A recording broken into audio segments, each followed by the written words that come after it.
અયોધ્યામાં અભિષેકના માત્ર 6 દિવસ પહેલા વડાપ્રધાન નરેન્દ્ર મોદી આંધ્રપ્રદેશ કેરળની 2 દિવસની મુલાકાતે છે।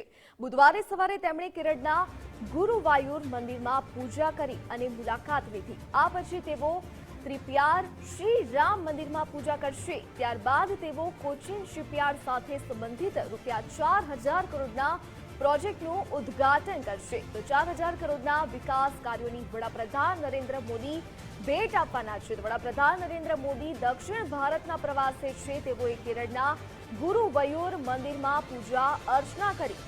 તો વડાપ્રધાન નરેન્દ્ર મોદીની એક ઝલક જોવા માટે માનવ મહેરામણ મોટી સંખ્યામાં ઉમટી પડ્યું હતું। તો વડાપ્રધાન નરેન્દ્ર મોદીએ લોકોનું અભિવાદન ઝીલ્યું હતું।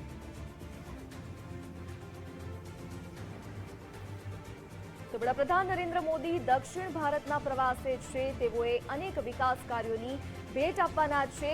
કોચિન શિપયાર્ડ સાથે સંબંધિત ₹4,000 કરોડના પ્રોજેક્ટનું વડાપ્રધાન નરેન્દ્ર મોદી દ્વારા ઉદ્ઘાટન કરવામાં આવશે।